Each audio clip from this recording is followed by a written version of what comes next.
Pessoal, então, boa noite mais uma vez. Agora sim, gravando a reunião. Boa noite. Estamos aí em 10, era para ter mais gente aí, 11. O pessoal vai entrando, daqui a pouco eu vou aceitando. Uma Rosângela. Beleza, vamos iniciando então. Já perguntei sobre a atividade da semana passada, então, todo mundo está a caminho. Nós entramos nessa semana num assunto bem interessante e bem prático, que vocês provavelmente poderão utilizar bastante, ou já utilizam na prática, que são os títulos de crédito, né? Então, vocês têm aí o material de vocês, material complementar, que é o mesmo que eu vou utilizar aqui para a gente ir conversando um pouco a respeito. Vai ficar para leitura de vocês, então a gente faz aí, acredito que não sei nem se demora meia horinha para a gente falar sobre isso, depois vocês leem todo o material, que a gente não vai ler agora, e aí em seguida nós temos a atividade lá para fazer. Se vocês conseguiram ter em mãos aí um cheque ou uma promissória, vai auxiliar um pouquinho para a parte prática. Se não, o cheque, né, se vocês tiverem, beleza, a promissória está ali no final do material, né? Vocês podem utilizar. Então, vamos iniciar ali a falar sobre títulos de crédito. Antes, eu quero perguntar para vocês, na medida do possível, está tudo certo? Estão conseguindo compreender aquilo que nós falamos de forma breve e da forma que era possível ali? Vocês conseguiram compreender? Estão conseguindo associar, enfim, assimilar o conteúdo, fazer as atividades? Está tudo certo? Alguém tem alguma sugestão, algum posicionamento? Para mim tá tranquilo, professora. Foi essa semana mesmo que eu dei embolou aqui tudo e eu acabei atrasando algumas atividades e uma delas foi a sua, mas eu acompanhei a aula e a matéria eu entendi tranquilo. Uhum. Alguém está tendo dificuldade? Tem gente escrevendo aqui. Tudo certo, Aline, Daniela. Beleza. Então, vocês sabem que tem toda a liberdade, né, de perguntar, de falar, se por caso a Rafaela também está ali, ok? De perguntar se estão aí para isso, né? Vamos proceder da mesma forma essa semana, então. Nós faremos agora essa gravação, a videoaula aqui. Amanhã estará disponível para vocês, hoje ainda não, porque ele demora um tempinho até carregar no meu e-mail. Então, amanhã de manhã eu já posto aqui para vocês. E aí, depois vocês podem resolver a atividade ali, que vai ser bem tranquila, a gente vai falar de forma bem clara sobre o preenchimento, e aí a gente continua. Então, assim, gente, iniciando o nosso tema dessa semana de aulas aí, praticamente nossa penúltima semana de aulas antes da revisão e prova, porque nós temos, no calendário aqui, nós temos essa semana que vem, temos outro assunto para tratar, e aí somente a aula dia 22 e 24 já começa, 24 e 29, na verdade, já a revisão. Então, nós temos aí, estamos nos encaminhando para o final do semestre, e vamos falar, então, sobre esse assunto tão importante, que são os títulos de crédito. Os títulos de crédito, gente, hoje, eles são uma realidade inegável no nosso dia a dia, no nosso ordenamento jurídico, mas principalmente no nosso dia a dia. Nós não, acredito eu, que quase todo brasileiro, de uma forma ou outra, utiliza o crédito no seu dia a dia, seja através dos adoráveis boletos, né? Seja através dos cartões de crédito, seja através de financiamentos de casa própria, seja através do financiamento de um veículo, mas nós nos utilizamos do crédito. O crédito, ele é uma realidade inegável na sociedade brasileira atualmente. E principalmente no momento que nós estamos vivendo aí de pandemia, o crédito ele aumentou, o número de pessoas buscando pelo crédito ele subiu muito, e existiram vários incentivos também das instituições financeiras, das empresas como um todo, para que isso acontecesse, porque passou a ser uma necessidade da população brasileira diante de uma situação que nos pegou de surpresa, né? Então, o crédito, ele nada mais é do que a troca de um bem presente por outro futuro, que é o que eu coloquei no material de vocês ali. Então, eu não tenho aquele valor naquele momento para adquirir algo, para pagar algo, e eu troco aquele bem por um futuro, que eu vou pagar depois por essa situação que eu acabei pegando. Coloquei sublinhado ali para vocês também que, para que a gente possa ter uma concessão de crédito, o fator fundamental que precisa estar presente é a confiança. Por que a confiança? E isso vocês podem colocar lá nas empresas que vocês trabalham, nos locais onde vocês compram a prazo, a confiança tem que estar presente, porque se a confiança não estiver presente, primeira coisa, eu não posso vender. Quando eu vendo ou quando eu faço um contrato de crédito com uma pessoa, subentende-se que eu confio naquela pessoa. Por quê? Porque eu estou comprando na esperança, digamos assim, de que a pessoa irá pagar. Então, eu preciso ter essa confiança, essa relação de confiança precisa existir entre credor e devedor, né? Porque para que a pessoa possa justamente conceder esse crédito para outra pessoa. Então, assim, historicamente falando, o crédito ele podia ser menos utilizado.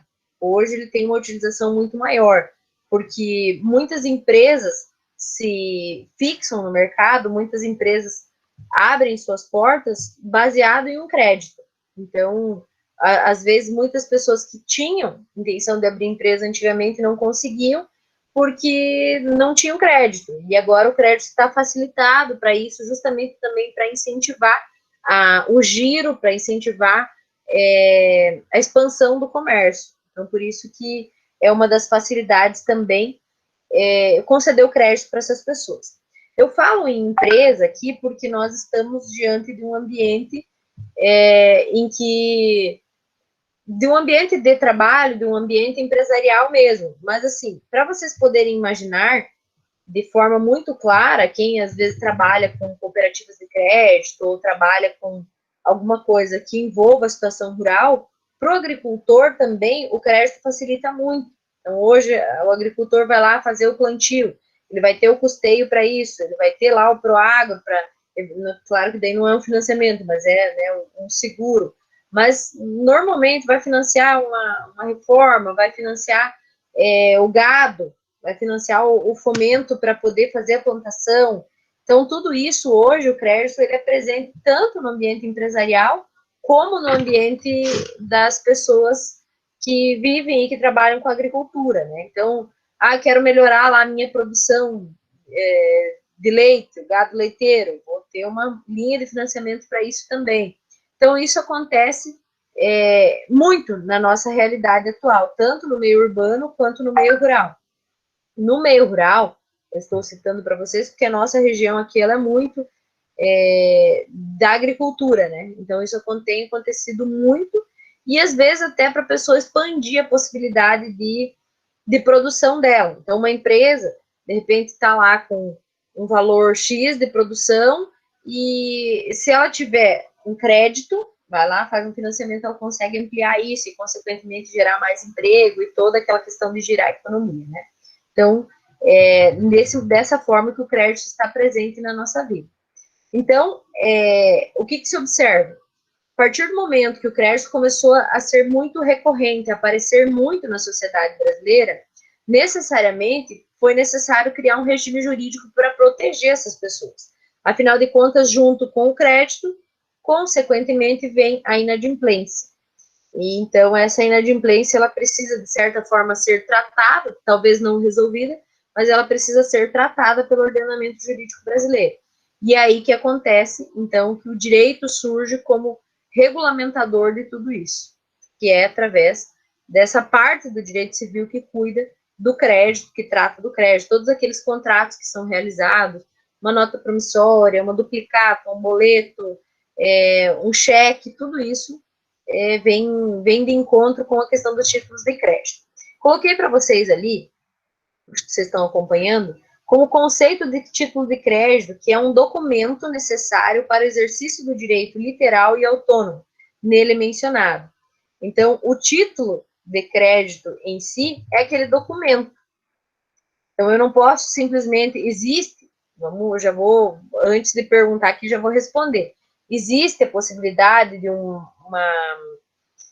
contrato verbal? Sim, existe a possibilidade de um contrato verbal, porque os contratos verbais, eles são plenamente válidos. A questão é como comprovar a existência desse contrato. Então, eu pego ali faço um contrato verbal com alguém, eu estou te emprestando R$100. E aí, como que eu vou comprovar depois que eu, de fato, emprestei esses R$100 para aquela pessoa? Então, o melhor é ter o documento mesmo, para que seja necessário em tudo no ordenamento jurídico. Então, quando se fala em título de crédito, necessariamente eu tenho que ter um documento. Eu não vou poder chegar lá no fórum e cobrar, eu emprestei R$100 para fulano, e ele não quer me pagar. E qual é a prova que você tem? Então, o ideal, todos os contratos, é que se tenha um documento. E os títulos de crédito, mais do que nunca, né? Para eu poder cobrar, eu tenho que ter esse documento. Além disso, gente, eu coloquei para vocês ali algumas características dos títulos de crédito. Que a primeira delas é a cartularidade, a segunda delas é a autonomia, e a terceira dela é a literalidade. Gente, literalidade, não lateralidade. Pelo amor de Deus, não se atrapalhem aí. Então, vamos falar de forma bem breve sobre a primeira característica dos títulos de crédito ali, cartularidade. Cártula significa papel. Então, para que o credor possa exercer o seu direito de cobrar o devedor, ele precisa ter a cártula, ele precisa ter o papel. Então, esse papel, ele necessariamente precisará existir, e para que o credor possa cobrar a sua dívida. Então, eu tenho que chegar diante de uma autoridade, ou diante do cartório, diante do fórum, para poder cobrar esse título, eu preciso ter a cártula, eu enquanto credor. Então, é um nome bonitinho ali para dizer que precisa ter o papel, precisa ter o título, precisa ter o documento em mãos. Então, cártula vem da doutrina, né, dos livros, dos estudiosos do direito, que chamam de cártula, mas é o papel. Aí, nesse momento aqui, antes de mais nada, eu preciso chamar a atenção de vocês, e principalmente diante desse momento que nós estamos vivendo de pandemia, de aula online, de aula virtual, enfim, de aula remota, nós estamos vivendo um momento em que o presencial, o documento em si, é o que menos tem importado, não é mesmo? Nós nos encontramos virtualmente, tudo que nós estamos fazendo na atual circunstância é virtual. Então, existe doutrina já que diz assim, mas como que a realidade da internet, do digital, ela é uma realidade inegável. Então, por que eu ainda, em pleno 2020, mais do que nunca, né, 2019 foi menos, agora 2020 mais ainda, nós nos adaptamos à utilização dos meios eletrônicos, como que o título vai exigir a cártula, então? Né? Como que seria possível isso? Então, claro que o direito, assim como tudo, e eu já falei para vocês em sala de aula isso, que o direito precisa evoluir de acordo com as mudanças da vida e sociedade, da mesma forma, precisa ter essa evolução. Hoje se permite, então, que os títulos de crédito sejam virtuais e não somente no documento, né? Então, eu tenho ali a possibilidade dos boletos hoje, então você faz uma compra pela internet, você vai imprimir o boleto e vai pagar, e se você não quiser imprimir, você vai digitar o código ali no aplicativo e vai conseguir pagar esse boleto da mesma forma. Então, tem gente querendo entrar aqui só um pouquinho.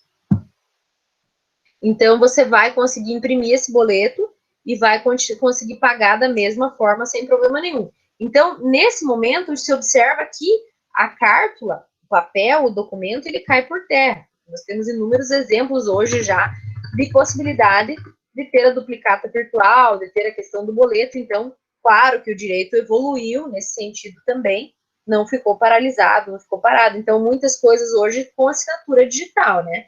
Tá aqui participando da aula que o Murilo, que não me deixa mentir, que hoje, para você, quando você tem um alvará judicial para ir lá no banco e sacar, já não tem mais a assinatura física do juiz, obviamente, né? Não tem porquê ter assinatura física se hoje em dia nós temos a possibilidade da assinatura digital.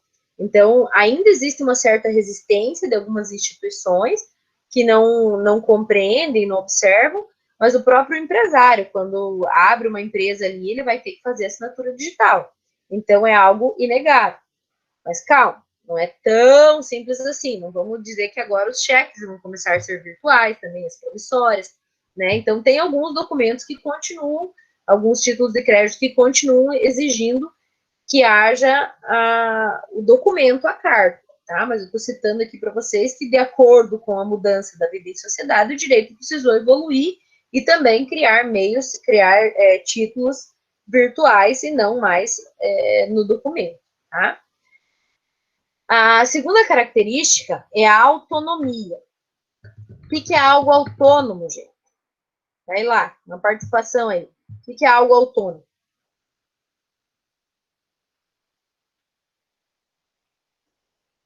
É algo que se dirige, faz sozinho, né? Você tem Sozinho. autonomia para tomar as decisões, né? Isso. Ótimo. Mais alguém?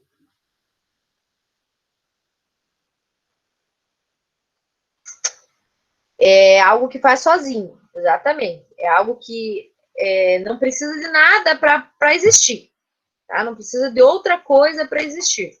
E o título de crédito é exatamente isso. Eu tendo uma promissória para cobrar de alguém, eu não preciso de um contrato para explicar a origem daquele título. Eu não preciso de um outro documento para comprovar a existência daquele, entende? Deixa eu tentar citar um exemplo aqui para vocês para ficar mais claro. Eu vou lá no fórum, quero cobrar uma nota promissória que a Fernanda Salvalaggio, está aparecendo aqui para mim, está me devendo. Então, eu vou lá cobrar uma promissória de 10 mil reais que ela está me devendo, e eu chego lá e falo assim, quero cobrar. Aí ela vem e diz assim, não, você não vai poder cobrar, professora Carla, porque essa duplicata aqui, essa promissória, ela se refere a uma venda de algo ilícito. Vamos, gente, pelo amor de Deus, né? É só um exemplo.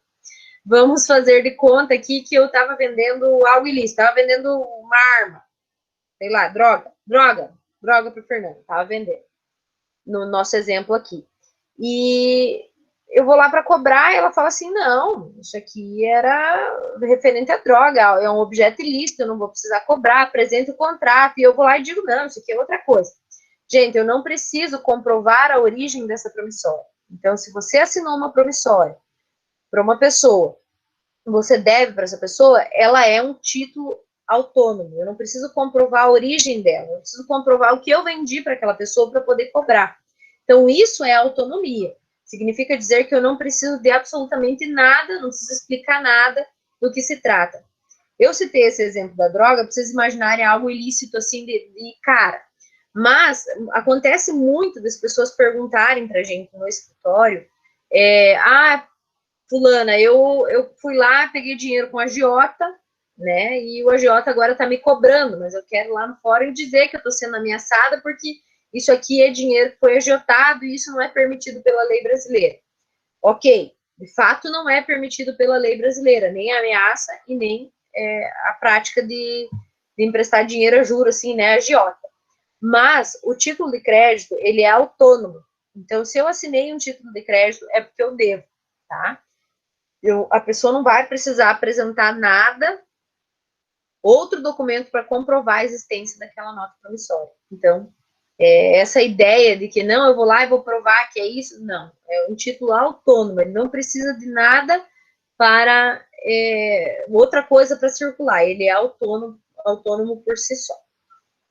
Beleza? Vamos para a literalidade, então, gente, que é a última característica dos títulos de crédito. A literalidade significa que é algo literal. Então, é aquilo que está escrito ali. eu preenchi uma promissória no valor de 10 mil reais, e daí atrás eu resolvi escrever. Na verdade, não é 10, são 11 mil reais, tá? Não pode, isso não existe. É literal, é o que está escrito ali. Então, eu vejo, assim, em muitos lugares ainda, né, no nosso comércio local, que as pessoas, assina a promissória, escreve atrás os valores, ou assina a promissória, veio e pagou 10 reais, né, sei lá, 100 reais, escreve lá embaixo do valor, menos tanto. Não dá, gente. É literal o que está escrito ali, e obviamente sem possibilidade de estar rasurado, de estar modificado. Então, justamente é por isso que é um título de crédito aceito pelo direito. Não posso ir lá e rabiscar, e riscar em cima, escrever do lado, né? Por isso que existe a necessidade de ser algo sem rasuras e bem certinho, justamente porque tem que ser algo literal de acordo com o que está ali.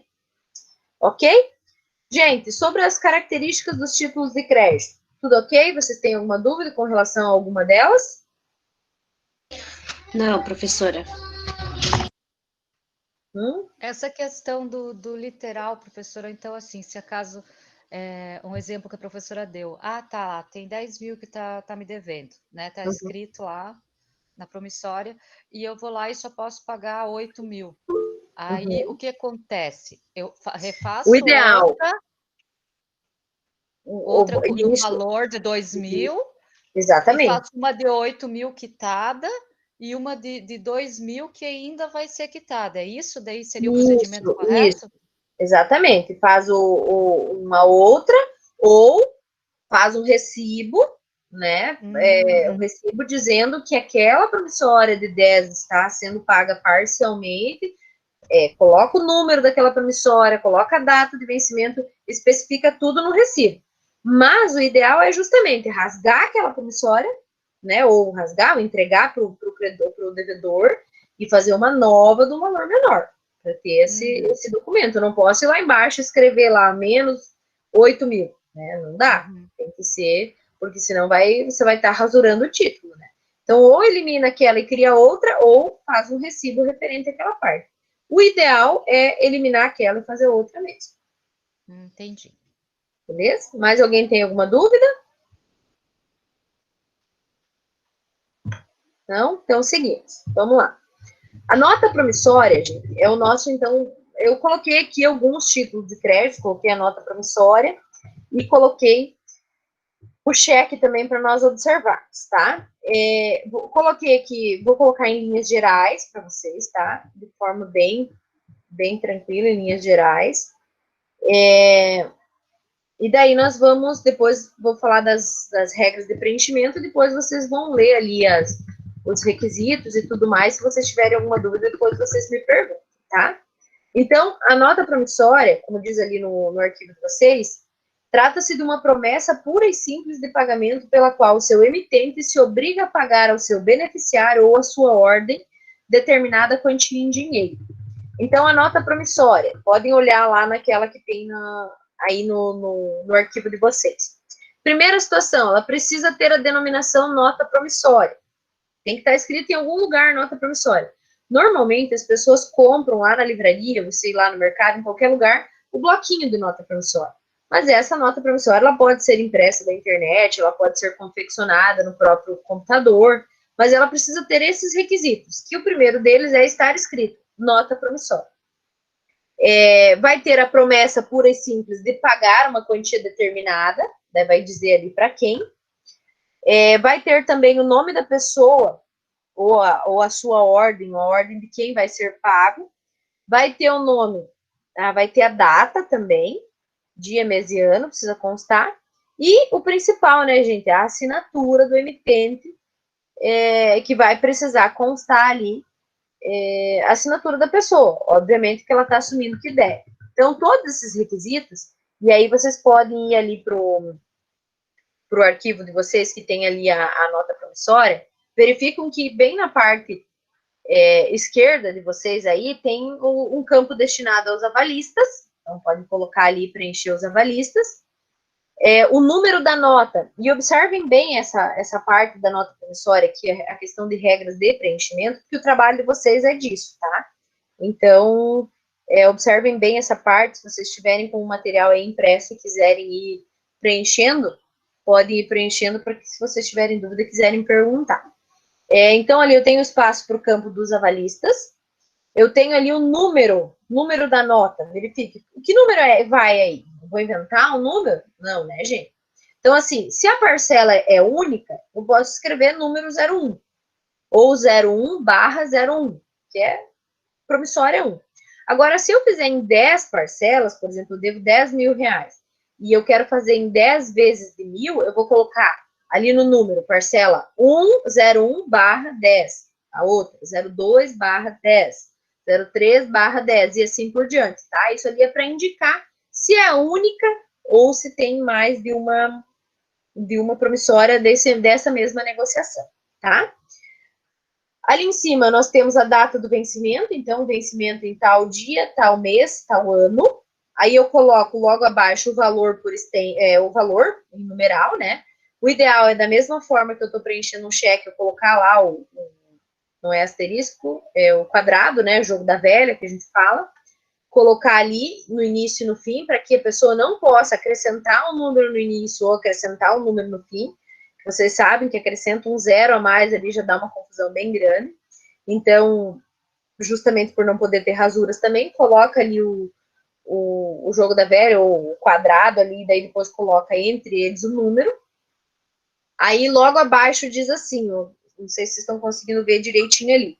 Aí coloca aos. O que é aos? A data por extenso. Então, vamos dizer que seja ali hoje, dia 8 de junho, aos 8 de junho de 2020, pagarei, né? Aqui vai passar um pouquinho. Eita, não me engano, agora não dá. Pagarei, ou pagaremos, depende quem está assumindo a obrigação, né? Viram que tem pagar ali no espacinho ali para colocar. Professora, desculpa. Sim. Ali aos 8 de junho de 2020, o 2020 também tem que ser por extenso? Sim, ali onde é por extenso, sim, tudo por extenso.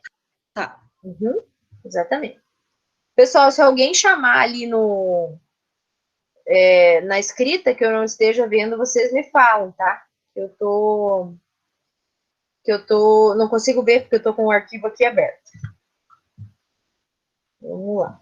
Então, ali, aos 8 de junho de 2020, escreve ali, pagar, então já vai vir completo, pagarei, né, porque sou eu que estou prometendo, se for mais de uma pessoa, vou colocar pagaremos, né, isso é questão de conjugação, e ali está escrito, por esta única via de, vejam, única via, não tenho duas, né, não vai ter uma promissória dupla, por esta única via de nota promissória, está escrito ali que é um dos requisitos também, para quem que eu vou pagar? Então, por esta única via de nota promissória, a fulano de tal. Eu vou colocar o nome da pessoa e vou colocar o CPF ou o CNPJ, se for uma empresa, o nome da empresa, o CPF ou o CNPJ da empresa. E daí diz ali, pagarei então a fulano de tal ou a sua ordem é quantia de. Se ele disser que é para pagar para uma outra pessoa, então vai estar escrito ali, e daí eu vou colocar por extenso a quantia ali, e no final diz assim, em moeda corrente deste país. Então, da mesma forma que o cheque, se tiver alguma dúvida, vai prevalecer o que está escrito por extenso, tudo no mesmo sentido do cheque, né? Se tiver em numeral um valor e por extenso outro valor, vai ter que prevalecer o que está sendo pago por o que está sendo escrito por extenso, não o valor em numeral. Pagável engine, a praça de pagamento, onde esse título vai ser pago? Vai ser pago onde está sendo assinado. A regra geral é que se pague no domicílio do devedor. Por quê? Se por acaso o devedor não pagar, pode fazer a busca do patrimônio dele, porque já está no domicílio dele. Mas aí é um acordo das partes. Pagável em Planalto, Paraná, olha que maravilhoso, né? Ou pagável em Capanema, Paraná, também maravilhoso. Enfim, vai constar ali o local onde vai ser pago. Beleza? Aí logo abaixo vai o emitente. O emitente é a pessoa que vai estar devendo, tá? Aquela pessoa que está emitindo a nota promissória. Ali vai a assinatura do devedor. Vejam bem, lá em cima eu estou colocando pagarei a, é o credor. Não confundam isso, por favor. E abaixo vai a assinatura, vai o nome e vai o CPF do emitente, aquela pessoa que vai estar devendo, e necessariamente logo abaixo vai o endereço dessa pessoa também. Por que o endereço? Se ela não pagar, eu vou ter que cobrar essa pessoa em algum lugar, e aí eu preciso do endereço dela. E aí vocês vão me perguntar, mas precisa colocar o endereço no pagável e o endereço logo abaixo? Sim, precisa, tá? Precisa também o endereço nos dois lugares, que pode ser diferente o local de pagamento. Logo acima ali vai a data da emissão, né? A data que foi emitida. Eu estou emitindo hoje a nota promissória para pagar daqui 3 meses, vou colocar a data da emissão de hoje e o vencimento lá em cima, tá? Não confunda. E necessariamente também ali no último campo ali, a assinatura do emitente. Precisa assinar, né, gente? Se não assinar, não vai ser um título de crédito válido. Beleza? Gente, não sei se vocês praticam no dia a dia o preenchimento de títulos de crédito ou alguma coisa assim, mas esse é um assunto que vocês devem utilizar no dia a dia de vocês e é interessante entender essas regras de preenchimento. Com relação à nota promissória, vocês têm alguma dúvida? Ô, professora, assim, por exemplo, eu já assinei nota promissória que a pessoa só colocou o valor que eu devia e minha assinatura e o documento. O que acontece? Gente, para o título ele ser exigível, para ele poder ser cobrado, ele tem que estar completinho, como eu mostrei para vocês ali, como está no nosso modelo, para ele poder ser cobrado, ser exigível, tá? O que acontece normalmente? Pela correria, é muito burocrático preencher certinho, né? É demorado, né? Então a pessoa faz o quê? Pega o nome, pega o CPF ou CNPJ, coloca o valor e olhe lá, tem gente que nem o valor coloca e a pessoa assina sem ter o valor, né? Acontece muito. A pessoa assina e depois, eventualmente, se for necessário, faz o preenchimento dessa nota promissória. Na prática, acontece muito disso, tá? Preenche ali, mas o correto, né, é preencher completo, mas o que acontece? As pessoas normalmente acabam preenchendo ali parcial e depois, se precisar executar, termina de preencher, tá? Mas se eu chegar lá no fórum com uma promissória preenchida pela metade, não vai poder, não vai ser aceita, não. Por isso que tem que ter os dados essenciais ali para o preenchimento. Não, eu mesmo não sabia que quando você quer colocar o endereço, fazer no domicílio da pessoa, no caso aí você pode cobrar ela, né? Porque vamos supor, se você colocar no domicílio que ela não mora, aí como que faz? Se você colocar, na verdade, assim, o que é estipulado ali na promissória é o que vai ser válido. A regra geral, a lei diz que o normal é cobrar no domicílio do devedor. Sim. Mas, como a promissória permite que você escolha o lugar onde vai ser cobrado, vai valer o que constar ali na nota promissória. Então, tem que tomar muito cuidado com isso, porque às vezes a pessoa nem sabe o que está preenchendo ali, nós vamos chegar no cheque, vocês vão ver que é um pouquinho pior ainda essa parte, e a pessoa acaba colocando ali e depois não sabe para que serve aquele local. Então, é justamente para saber onde vai ser cobrado. Beleza, gente? Mais alguém? Entendido, Daniela? Tem mais alguma dúvida? Não, entendido. É que eu mesmo não sabia preencher uma nota fiscal, uma promissória dessa forma aqui. Preenchia de forma... Não. De forma, tipo, menos completa? Menos completa. Mas agora eu já preenchi uma que agora ninguém mais me engana. Na prática as pessoas não... Brincadeirinha. Na prática as pessoas não preenchem de fato completo, né? A correria do dia a dia faz com que coloque ali, na maioria das vezes, só o valor e o nome, e nem o CPF coloca. Mas, gente, eu volto a dizer, o crédito é confiança, né? Mas você precisa confiar, mas ao mesmo tempo precisa ter esse cuidado para não ter a inadimplência e não ter o que fazer depois, né? Importante cuidar mesmo. Aí eu coloquei ali para vocês, nos requisitos essenciais, logo abaixo uma espécie de um resuminho, que eu chamo de quadro sinótico. Então, a denominação nota promissória, promessa pura e simples de pagar, o nome da pessoa, sua ordem a quem deve ser paga, a indicação da data e a assinatura do emitente. Então, são os requisitos essenciais. Beleza? Podemos passar para o cheque? Sim. Então, vamos lá. Vamos para o cheque. Gente, antes de mais nada, a professora, nesse momento, coça a cabeça para tentar ser bem clara para vocês. E vocês sabem disso, mas na prática não é isso que acontece, mas a gente tem que falar. E o detalhe é que tá tudo gravado agora, né? Nem posso falar muito. Na verdade, o que vocês precisam ter em mente é que o cheque é uma ordem de pagamento à vista, tá? Essa história de cheque pós-datado, cheque pré-datado, isso é uma criação do brasileiro. Uma criação, virou um costume, essa criação de colocar cheque para uns dias, não é mesmo? Gente, aguardem um pouquinho aí, que eu vou pegar meu carregador de bateria, que senão eu vou ficar sem. Só um pouquinho.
Voltei.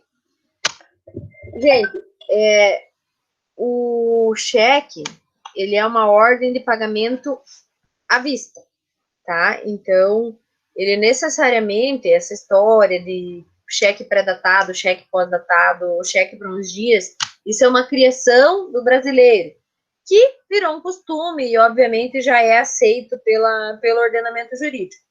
Mas o cheque, eminentemente, quando ele foi criado, o intuito dele era de ser uma ordem de pagamento à vista. Era para você não precisar ir lá no banco sacar o dinheiro, e sim só passar o cheque que a pessoa fosse lá no banco e descontasse. Então, seria uma ordem de pagamento à vista. Eu dou ali uma ordem para que o banco pague aquele valor, porque eu não tinha o dinheiro ali no bolso, estava lá na conta bancária. Tá? Hoje em dia se utiliza para esse fim muito mais um cartão de débito, né? Mas o cheque, ele é um instituto, algo que foi criado há muitos anos. Então, na época, era muito utilizado nesse sentido, diante da ausência dos cartões de crédito. Então, precisa ter inscrito lá no cheque a palavra cheque, obviamente, a ordem incondicional de pagar quantia determinada, então vai dizer lá qual é o valor que deve ser pago. Na verdade, a pessoa que emite o cheque, ela manda, né, que o banco pague para aquela outra pessoa aquele determinado valor. Vai ter, como é um cheque, eu não posso criar um cheque lá no meu computador, né, vai ser um banco que vai fazer esse pagamento, então vai constar o nome do banco, da instituição financeira ali que vai realizar o pagamento, a indicação do lugar de pagamento, que nós já vamos falar sobre ela, a indicação da data e o lugar onde o cheque é passado, também precisa ter, e a assinatura da pessoa que é o titular da conta bancária, tá? Ou, se for o caso de ter procuração, do procurador daquela pessoa. Então, nós temos aí um exemplo de um cheque que tem todas as características ali também. Lá em cima, vou colocar o montante por escrito em números, né? Logo abaixo, diz ali, pague por este cheque a quantia de. Coloca o montante por escrito, sim, e por escrito também. E a linha de baixo deixa a possibilidade de colocar aquele cheque nominal, ou seja, somente aquela pessoa poderá descontar. Aí, quando eu coloco ali nominal alguém, só aquela pessoa pode descontar. Ou ela pode assinar no verso do cheque, autorizando que seja pago para outra pessoa que não ela. Essa é uma prática bastante comum também. Eu coloco o nominal para a Carla, o cheque, mas a Carla vai lá e assina no verso do cheque e autoriza que esse cheque seja pago para uma outra pessoa, tá? Então, ali vai constando também. Logo do lado ali vai aparecer o nome do banco, né? Vai ter ali o nome da instituição financeira.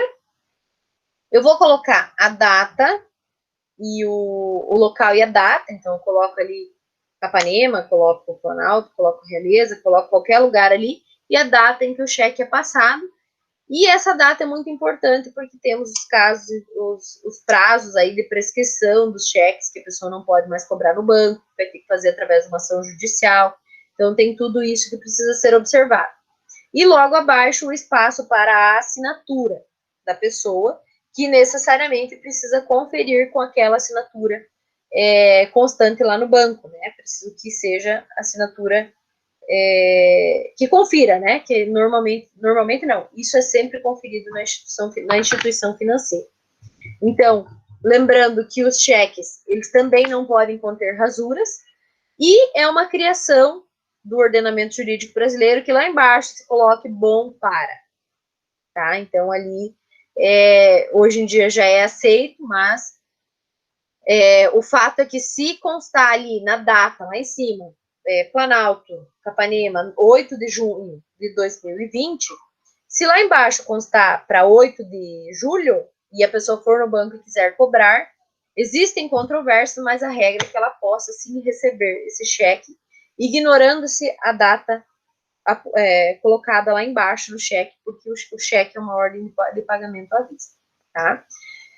Muito cuidado, gente, muito cuidado, porque às vezes as pessoas, para evitar que o cheque seja descontado antes, coloca lá em cima, no lugar da data, ali acima da assinatura, coloca a data de, sei lá, hoje, o cheque passado hoje, coloca a data de 8 de julho, por exemplo, que é quando é para ser descontado.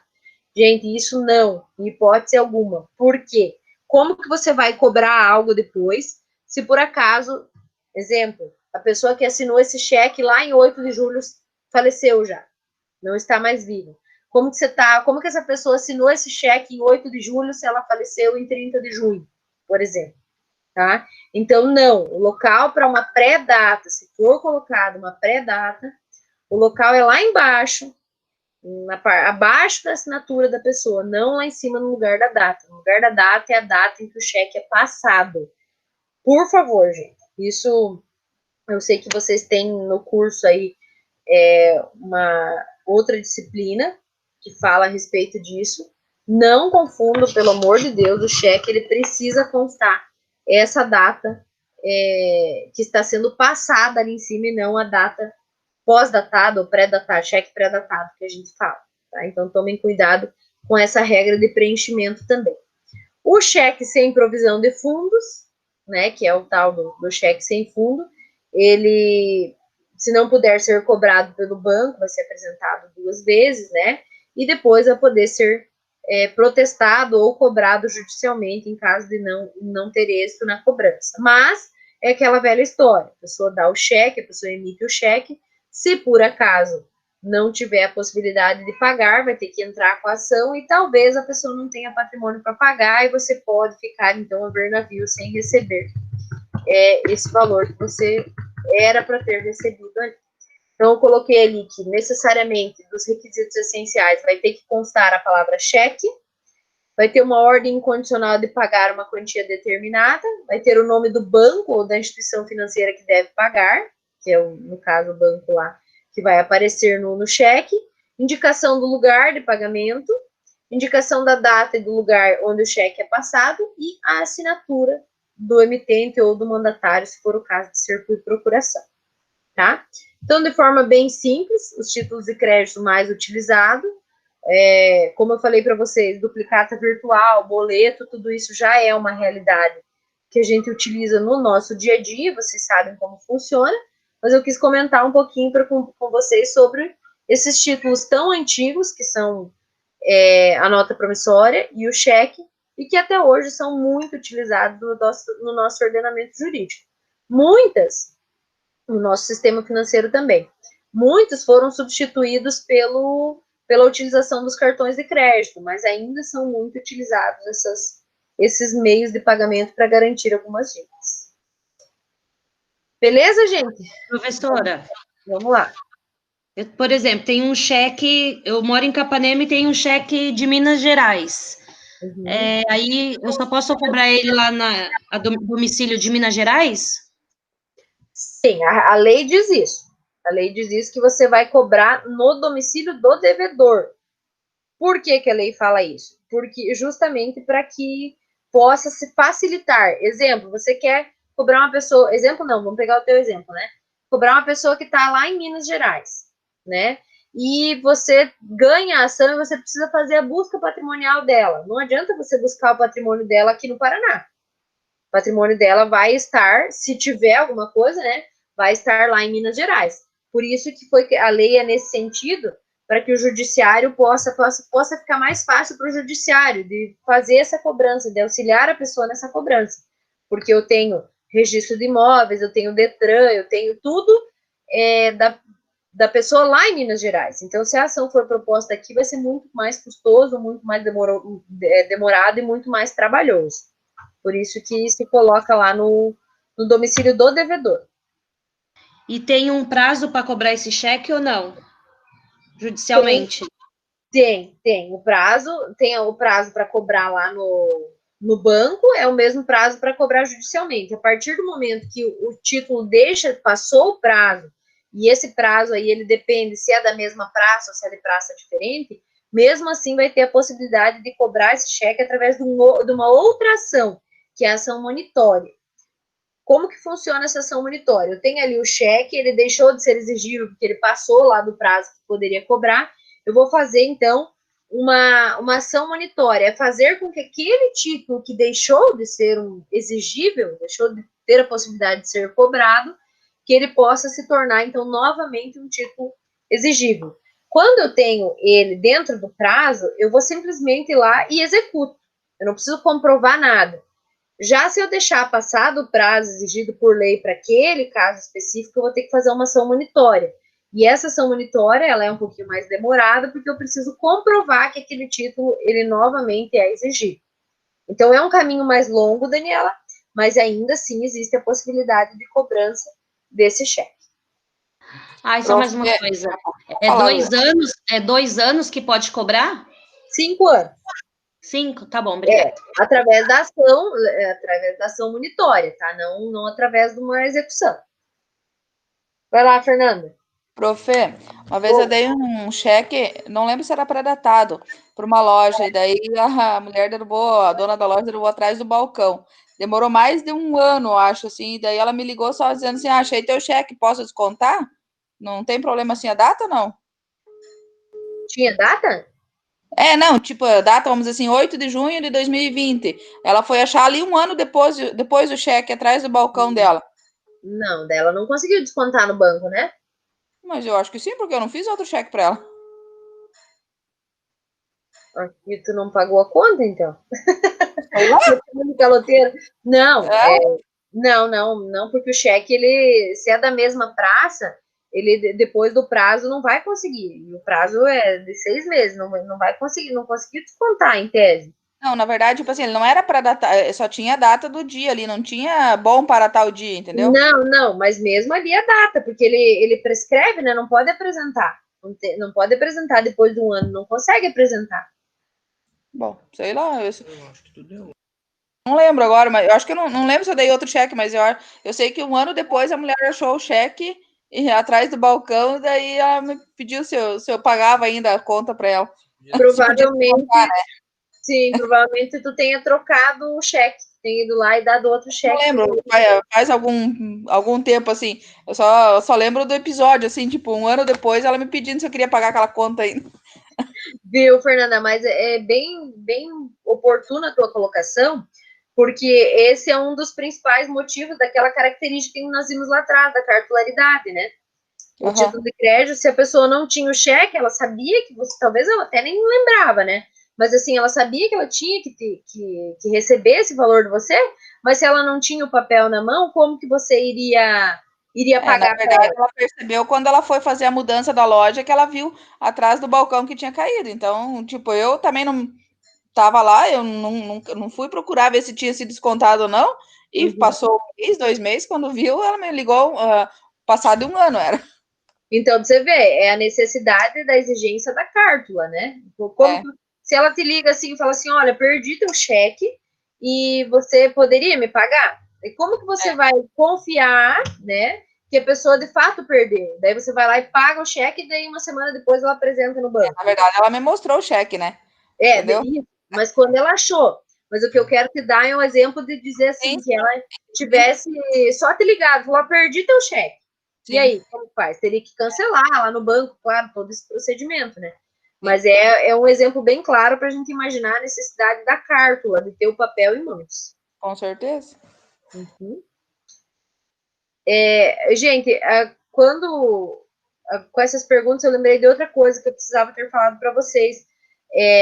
O cheque, essa questão de cheque sem fundos, ela também enseja o crime de estelionato, né? Porque se você está prometendo que vai pagar algo para alguém, evidente que se fosse punir todas as pessoas que praticam esse tipo de ato, ia faltar lugar para guardar os processos na delegacia, né? Mas é estelionato, né? Você passar um cheque e ele não ter provisão de fundos, né? Então é o crime de estelionato também. Gente, mais alguém? 2 dúvidas aí já conversamos. Mais alguém tem dúvida? Daqui uns dias vamos ter dúvida na hora da prova. Na hora da prova. Gente, então assim, se vocês não têm dúvidas, utilizem agora, temos aí mais alguns minutos para vocês eu acredito que seja bem tranquilo, resolvam lá a nota promissória que eu coloquei ali para vocês preencherem como tarefa da semana.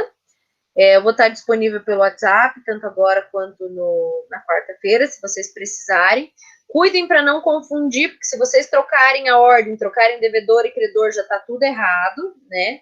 Então, cuidem ali para não trocar quem é o devedor e quem é o credor da nota promissória. Para não confundir ali, que é muito... Às vezes tu lê rapidinho ali e acaba se confundindo. Então, deem uma olhada com atenção ali para não se atrapalharem. E qualquer dúvida, me chame. E a gente está aí para sanar, na medida do possível, essas dúvidas de vocês. Profe, só uma perguntinha. Ali na parte da promissória, não tem habilitar edição ali, pegar uma da internet ou fazer no Word? Bem isso que eu ia pedir. Boa, já respondo das duas. A minha intenção, não tem habilitar edição porque é uma imagem. A minha intenção é que vocês ou imprimam ela, ou vocês peguem mesmo uma de livraria, sei lá, que vocês tenham em casa aí, e preenchem, e daí tirem uma foto, escaneiem, no caso, e anexem lá no sistema.